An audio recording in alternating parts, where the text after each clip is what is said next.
कह रही हूँ वो स्कार्फ उतारो, स्कार्फ उतारो। मैं स्कूल में नहीं हूँ, मैं प्रेस कॉन्फ्रेंस में हूँ आपकी। कहाँ भी हो। नमस्कार दोस्तों, आज बात करेंगे हिजाब की बात करेंगे, लेकिन उससे पहले मैं आपको प्रियंका वाड्रा जी का ये ट्वीट दिखाना चाहती हूँ।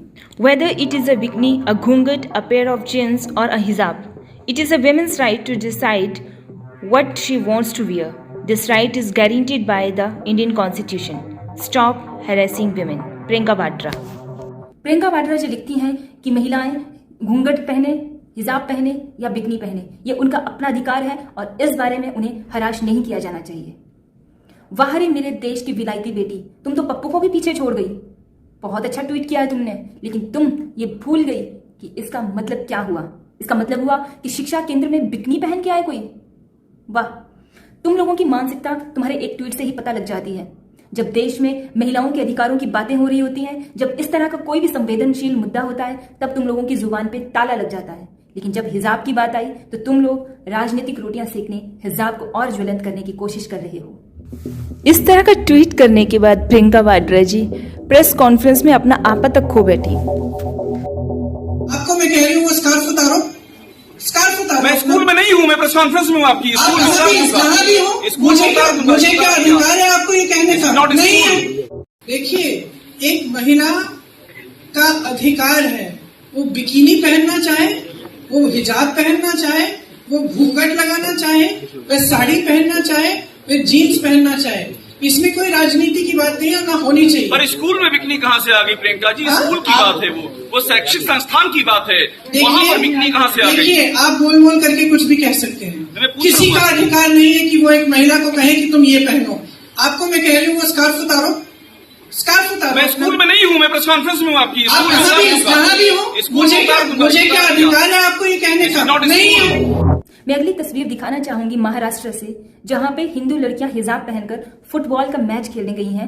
वो कहती हैं कि वो मुस्लिम लड़कियों का पूरा सहयोग करेंगी, इसमें उनका साथ देंगी। वो उनको सपोर्ट करने के लिए ही हिजाब पहनकर फुटबॉल के ग्राउंड में पहुंची।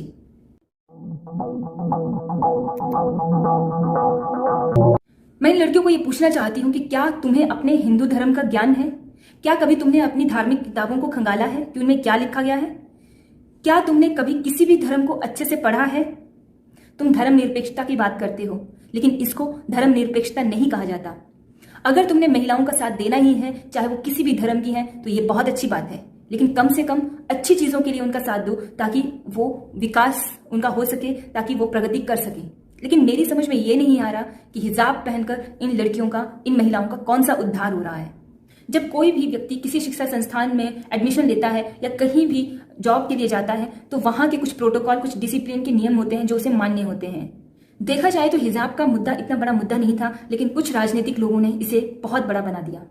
हिजाब का सीधा सा मतलब है कि शालीन वेशभूषा को पहनना। हिजाब का मतलब ये कतई नहीं है कि तुम अपने चेहरे को ढक के रखो।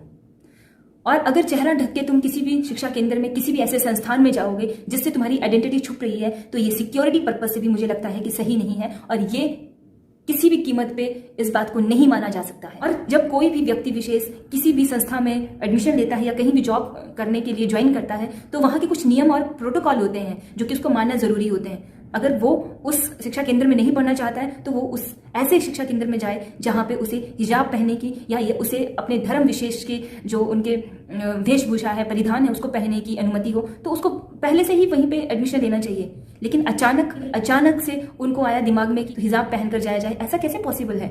जरूर इसके पीछे कोई विशेष ताकतें हैं, जो राजनीतिक ताकतें हैं, वो इसको बढ़ावा दे रही हैं। और भोले भाले लोग जो हैं, या तो किसी लालच से या तो अपनी अज्ञानता के कारण इस तरह की बातों को वो मान रहे हैं। आज लड़कियां हर क्षेत्र में आगे बढ़ रही हैं। आज जो सरकारें हैं, नारी को सशक्त करने के लिए हर संभव प्रयास कर रही है, उसको पुरुषों के अधिकारों के बराबर ही अधिकार देने की कोशिश कर रही है। लेकिन कुछ रूढ़िवादी लोग हैं, कुछ धर्म के ठेकेदार हैं, जो चाहते ही नहीं है कि औरतें आगे आए, लड़कियां आगे आए। वो चाहते हैं कि उनके जो घर की औरतें हैं वो चार दीवारी में रह जाएं, क्योंकि ये उनके अस्तित्व को खतरा हो रहा है उन औरतों से।